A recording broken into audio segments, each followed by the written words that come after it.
Hello everyone, कैसे हैं आप लोग? अच्छे होंगे, अपने घर पे होंगे, बिल्कुल स्वस्थ होंगे और अच्छे से पढ़ाई कर रहे होंगे। अच्छा, आप लोगों के लिए गुड न्यूज है कि अब हम बहुत जल्द ही घटना चक्र के क्वेश्चन आंसर का लाइव डिस्कशन स्टार्ट करने वाले हैं। जो प्रज्ञान एकेडमी का जो टेलीग्राम पेज है उस पर भी स्टूडेंट्स ने बोला है कि मैम आप स्टार्ट कीजिए, और कुछ और भी स्टूडेंट्स हैं उन्होंने भी मुझे मैसेज किया कि मैम आप घटना चक्र के क्वेश्चन आंसर्स मतलब लाइव डिस्कस कीजिए, उससे अच्छी प्रिपरेशन हो जाती है। जो इलाहाबाद पब्लिकेशन की जो बुक आती है जनरल नॉलेज की, तो उसका हम लोग सोच रहे हैं स्टार्ट करने का। तो अगर आप लोगों ने प्रज्ञान एकेडमी का टेलीग्राम चैनल नहीं सब्सक्राइब किया है तो आप वो कर लीजिए, क्योंकि क्या है, जैसे कि आपको पता होगा कि अभी मुझे यूट्यूब ने कम्युनिटी नहीं प्रोवाइड की है, तो मैं आपको डायरेक्ट मैसेज नहीं भेज सकती है। हाँ, तो वो मैसेज मैं टेलीग्राम पे भेजती हूँ, है ना, तो जिससे कि आपको पता चल जाया करेगा कि मैं कब क्या स्टार्ट करने वाली हूँ, है ना। तो वो आप सब्सक्राइब कर लीजिएगा, मैं लिंक नीचे शेयर कर दूंगी। और जहां तक है 3 या 4 दिन में मैं स्टार्ट करूंगी घटना चक्र का लाइव डिस्कशन, ठीक है। चलिए, तो लास्ट वीडियो में हमने क्या पढ़ लिया था? गुप्त काल स्टार्ट कर दिया था। गुप्त काल में गुप्त साम्राज्य के ऐतिहासिक स्रोत क्या थे, मतलब किस चीज से जानकारी प्राप्त होती है गुप्त काल की, गुप्त वंश के शासकों के बारे में बहुत सारी चीजें हमने देख ली थी, अभिलेख वगैरह, फिर पुराण वगैरह, साहित्यिक स्रोत जो प्राप्त हुए या विदेशी यात्रियों का जो विवरण है, वो सारी चीजें देख ली थी। अब आज क्या है, सबसे पहले तो हम एक चीज डिस्कस करेंगे कि जो एक क्रोनोलॉजी है गुप्त शासकों की, स्टार्टिंग से स्थापना किसने की, मतलब श्रीगुप्त ने स्थापना की गुप्त वंश की, है ना। तो श्रीगुप्त से स्टार्ट करते हुए हम सारे शासकों की क्रोनोलॉजिकल वे में अपन उसको स्टडी थोड़ा सा करेंगे, किस शासक का कार्यकाल कितना था, ठीक है। इसके बाद जो हमको जो डिटेल में पढ़ना है जिन शासकों को, जैसे कि समुद्रगुप्त हुआ, स्कंदगुप्त हुआ, इनको हम थोड़ा ज्यादा डिटेल में पढ़ेंगे। इनकी एक तरीके से, जैसे कि हमने अशोक की पढ़ा था, प्रशासनिक संरचना पढ़ी थी, सामाजिक व्यवस्था कैसी थी, आर्थिक व्यवस्था कैसी थी, वह सारी चीजें हम उसी तरीके से, मतलब हमारा फॉर्मेट एक तरीके से वही रहेगा, ठीक है। तो सबसे पहले तो हम देख लेते हैं गुप्त वंश के शासक कौन कौन से प्रमुख शासक थे, है ना। तो गुप्त, आप एक बना लीजिए फ्लो चार्ट में, इससे क्या रहेगा कि आपको एक क्रोनोलॉजिकल वे में याद रहेगा किस राजा के बाद कौन सा राजा आया था, क्योंकि ये क्वेश्चंस प्रीलिम्स में बहुत आते हैं, ठीक है। गुप्त वंश के प्रमुख शासक, ठीक है। तो सबसे पहला तो कौन है? सबसे पहला है श्रीगुप्त। श्रीगुप्त ने ही गुप्त वंश की स्थापना की थी, ठीक है। किसने की थी स्थापना? श्रीगुप्त ने की थी। तो पहला है श्रीगुप्त,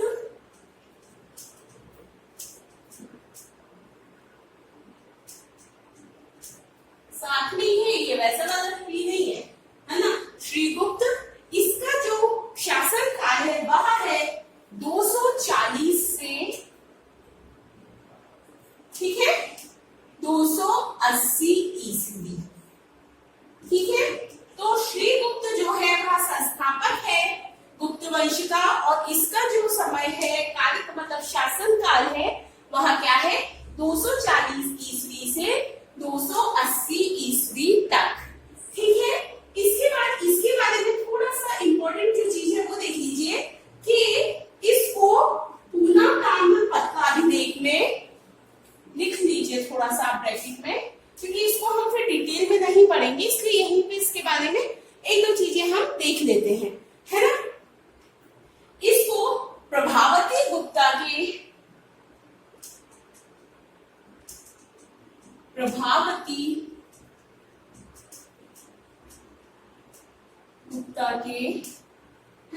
पूना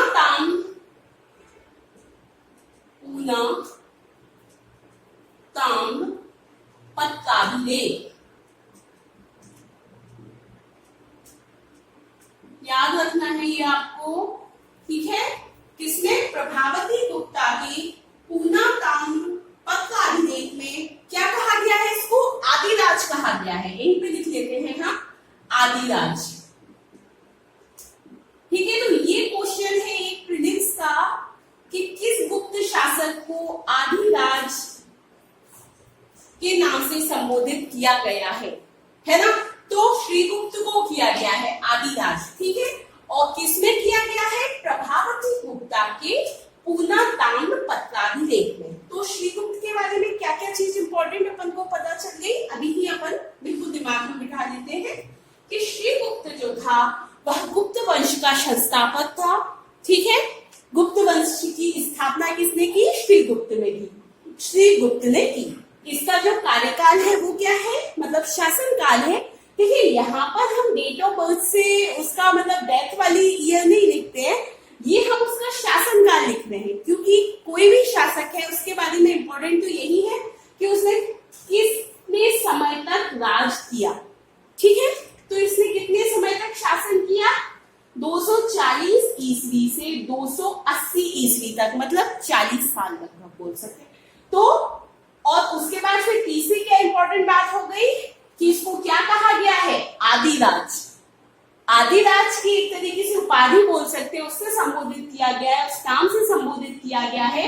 और किसमें किया गया है? कहां से पता चला हमको कि इसको मतलब आदिराज के नाम से संबोधित किया गया है? प्रभावती गुप्ता के पूना ताम्र पत्राभिलेख से, ठीक है। श्रीगुप्त के बारे में सिर्फ यही चीज इंपॉर्टेंट है जो कि हमने यहीं पे हल के हल पढ़ी। अब इसके बाद जो शासक बना, दूसरा जो गुप्त वंश का शासक है वह है घटोत्कच गुप्त, ठीक है। घटोत्कच गुप्त, ठीक है। अगला शासक है ये घटोत्कच गुप्त। इसका जो शासन काल है वह है 280 से 319। देखिए इनके बारे में कोई विशेष मतलब एक तरीके से ऐसी कोई जानकारी नहीं मिली है मतलब जो बहुत इंपॉर्टेंट हो, तो इसलिए इनके बारे में हमको बहुत ज्यादा डिटेल में नहीं पता है, या फिर बोल सकते हैं कुछ है नहीं ऐसा, तो इनके बारे में इतना डिटेल में हम नहीं पढ़ेंगे। बस आप इसके बारे में एक बात याद रख लीजिए कि यह श्रीगुप्त का पुत्र था और श्रीगुप्त के बाद यह शासक बना था, ठीक है। और इसका ये समय याद रख लीजिए 280 से 319 ईस्वी तक, ठीक है। अब इसके बाद जो शासक बना वो इम्पोर्टेंट है, वह पहला मतलब एक बहुत फेमस शासक बोल सकते हो, है ना, बहुत कीर्तिमान शासक है जो इसके बाद शासक बना, चंद्रगुप्त प्रथम, ठीक है। देखिए ये चंद्रगुप्त अलग है, वो चंद्रगुप्त अलग था, वो चंद्रगुप्त मौर्य था और ये गुप्त वंश का शासक था, गुप्त था, ठीक है। और गुप्त वंश में भी हमको दो चंद्रगुप्त पढ़ने मिलेंगे। पहला ये है चंद्रगुप्त प्रथम, एक आगे आपको चंद्रगुप्त द्वितीय भी मिलेगा, ठीक है। तो गुप्त वंश में ही दो चंद्रगुप्त हैं, ठीक है। तो तीसरा जो गुप्त वंश का शासक था वह था चंद्रगुप्त प्रथम,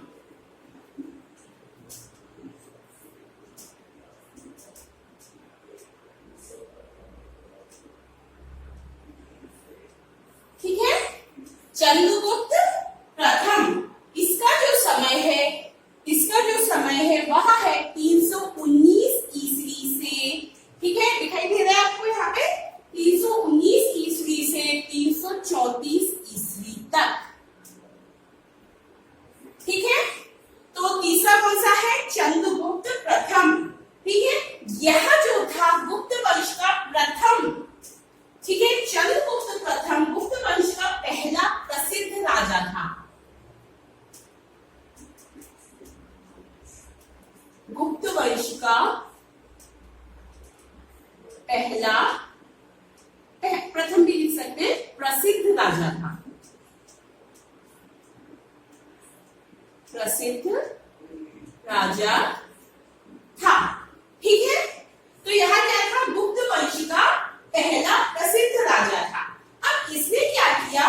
लिच्छवी की राजकुमारी, ठीक है, इसने लिच्छवी की राजकुमारी कुमार देवी से विवाह किया, ये अपनी साम्राज्यवादी नीति के तहत, ठीक है, जिससे उसकी सत्ता को बल मिला। लिच्छवी की राजकुमारी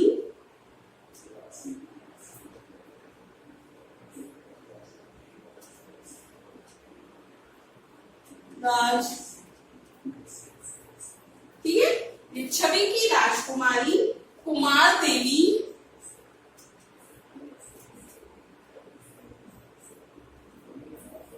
से विवाह, ठीक है। अपनी सत्ता को मजबूत करने के लिए किया, अपनी साम्राज्यवादी नीति के तहत किया इसने, लिच्छवी की राजकुमारी कुमार देवी से विवाह किया, ठीक है। इसके बाद इसने क्या किया था, अपना जब इसका राज्यारोहण हुआ था उसी तिथि से इसने गुप्त संवत चलवाया, अपने राज्यारोहण की तिथि से ही क्या चलवाया, गुप्त संवत की स्टार्टिंग करवाई चंद्रगुप्त प्रथम ने, इसलिए भी ये इंपॉर्टेंट हो जाता है, ठीक है। क्या किया इसने, राज्यारोहण, मतलब इसलिए जिससे कि इसका जो राज्यारोहण है वह यादगार रह जाए, मतलब लोग जैसे स्मारक आदि बनवा देते हैं, है ना, तो यह इसने स्मारक के रूप में ही अपने राज्यारोहण की तिथि से ही क्या स्टार्ट करवा दिया, गुप्त संवत स्टार्ट करवा दिया, राज्यारोहण,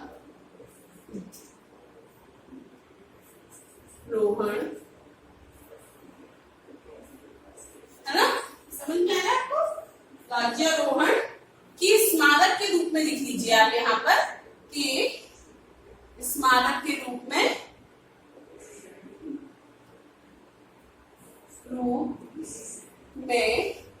गुप्त संवत प्रारंभ करवाया। तो कब से प्रारंभ हो गया गुप्त संवत, 319-20 ईस्वी से, ठीक है। तो 319-20 ईस्वी से गुप्त संवत शुरू हो गया। तो इसके बारे में क्या क्या इंपॉर्टेंट हो गया, एक तो गुप्त वंश का यह पहला प्रसिद्ध राजा था, ठीक है। फिर इसने क्या किया, लिच्छवी की राजकुमारी कुमार देवी से विवाह किया। ऐसा मानते थे मतलब उस समय के जो ये गुप्त थे यह वैश्य थे, ठीक है, वर्ण व्यवस्था में ये वैश्य थे। तो इसने जब कुमार देवी से विवाह किया, मतलब ये क्षत्रिय कन्या थी, तो क्षत्रिय कन्या से विवाह किया तो इनकी प्रतिष्ठा बढ़ी, ऐसा माना जाता है कि इसीलिए इसने विवाह किया था, जिससे इसकी प्रतिष्ठा में और इसकी सत्ता आदि को मजबूती मिले, ठीक है। उसके बाद ऐसा भी माना जाता है जो कि समुद्रगुप्त का जो प्रयाग अभिलेख है उससे ऐसा माना जाता है कि जो समुद्रगुप्त था वह लिच्छवी से ही उत्पन्न हुआ था, मतलब लिच्छवी का ही पुत्र था, समुद्रगुप्त को लिच्छवी का पुत्र कहा गया है, तो मतलब चंद्रगुप्त का ही पुत्र था समुद्रगुप्त, तो ऐसा माना जाता है कि वह लिच्छवी का ही था, मतलब इसकी और भी रानियां होंगी तो यह इसी रानी से उत्पन्न था, ठीक है। इसके बाद इसने अगला क्या इंपॉर्टेंट काम कर दिया, राज्यारोहण की स्मारक के रूप में गुप्त संवत शुरू करवा दिया 319-20 में, ठीक है। ये हमने 3 शासक पढ़ लिए, इसके बाद जो आएंगे उनको हम डिटेल में अगले टर्म पे पढ़ेंगे, पर आज हम उनकी क्रोनोलॉजी समझ लेते हैं कि कौन कौन से शासक हुए, ठीक है। तो इसके बाद जो आया वह था समुद्रगुप्त चौथा, समुद्रगुप्त,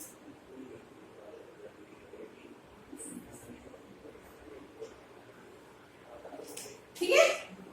इसके बाद जो चौथा जो गुप्त शासक था वह कौन था, वह था समुद्रगुप्त। इसका जो कार्यकाल है वह है 335 से 380 ईस्वी तक, मतलब बहुत लंबे कार्यकाल तक एक तरीके से इसने शासन किया, लगभग 45 साल, है ना। तो इसीलिए बहुत प्रतापी राजा भी था समुद्रगुप्त, इसके बारे में बहुत डिटेल में हमको पढ़ना है।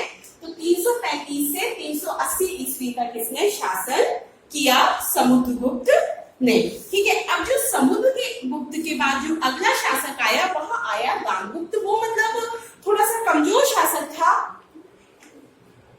रामगुप्त, ठीक है। बहुत ज्यादा समय तक उसने नहीं शासन कर पाया और ऐसे कोई बहुत ज्यादा उसने ऐसे कोई बहुत अच्छे विजय अभियान आदि भी नहीं थे, तो उसके बारे में हमें बहुत डिटेल में नहीं पढ़ना है। तो चौथा है समुद्रगुप्त, उसके बाद है रामगुप्त और उसके बाद जो आया चंद्रगुप्त द्वितीय विक्रमादित्य। इसने विक्रमादित्य की उपाधि धारण की थी, है ना, इसलिए बहुत इंपॉर्टेंट है। बहुत चक्रवर्ती राजा था चंद्रगुप्त द्वितीय विक्रमादित्य। ये बहुत कम समय के लिए बैठा था, है ना, मतलब 380 में ही ये भी शासक बन गया था। 380 में तक इसका कार्यकाल समाप्त हुआ, तो ये बहुत अल्प समय के लिए हुआ होगा, क्योंकि इसका भी जो शासन का समय है वह 380 ईस्वी में ही प्रारंभ हो जाता है। विक्रमादित्य, चंद्रगुप्त द्वितीय विक्रमादित्य, इसका जो कार्यकाल है वह है 380 से 412 ईस्वी। 380 से 412 ईस्वी, ठीक है। इसके बाद जो अगला जो शासक बना वह था कुमारगुप्त। कुमार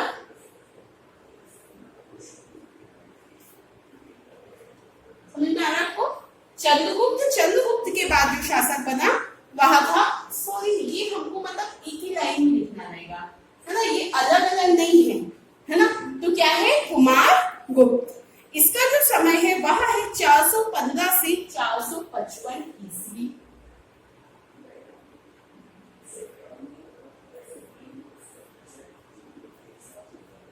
ठीक है, तो चंद्रगुप्त द्वितीय विक्रमादित्य का 380 से 412 ईस्वी।